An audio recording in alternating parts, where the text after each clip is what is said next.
മലപ്പുറം നൂറാടി പാലത്തിന് മുകളിൽ ബൈക്ക് നിർത്തി പുഴയിലേക്ക് ചാടിയ യുവാവിന്റെ മൃതദേഹം കണ്ടെത്തി.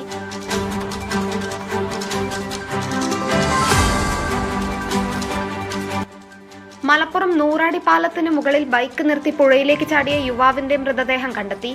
നാട്ടുകാരും ഫയർഫോഴ്സും ട്രോമ കെയർ അംഗങ്ങളും മറ്റ് സന്നദ്ധ സേനയും മറ്റ് സന്നദ്ധ പ്രവർത്തകരും ചേർന്ന് നടത്തിയ തിരച്ചിലിലാണ് ഇന്ന് ഉച്ചയോടെ മൃതദേഹം കണ്ടെത്തിയത്. കൊണ്ടോട്ടി മുസ്ലിയാരങ്ങാടി സ്വദേശി ബിബിൻ എന്ന യുവാവാണ് ചാടിയിരുന്നത്. വണ്ടിയുടെ RC പരിശോധിച്ചപ്പോൾ RC ഓണർ മേൽമുറി 27 സ്വദേശിയാണെന്ന് അറിയാൻ കഴിഞ്ഞിരുന്നുള്ളൂ. പിന്നീട് കൊണ്ടോട്ടിയിലെ റിട്ടയർഡ് SIയുടെ മകനാണ് എന്നും മാനസികാസുഖമുള്ള ആളാണെന്നും അറിവായിരുന്നു. നൂറാടി പാലത്ത് നിന്ന് ചാടിയ ബിബിന്റെ മൃതദേഹം 500 മീറ്ററിലധികം താഴെ കോലാർ ഭാഗത്ത് നിന്ന് കരീക്കയം കടവിന് സമീപത്ത് നിന്നാണ് ലഭിച്ചത്. മൃതദേഹം പോസ്റ്റ്മോർട്ടം ചെയ്യാനായി മഞ്ചേരി മെഡിക്കൽ കോളേജിലേക്ക് കൊണ്ടുപോയേക്കും. Nandana Babu, SS news, Malappuram.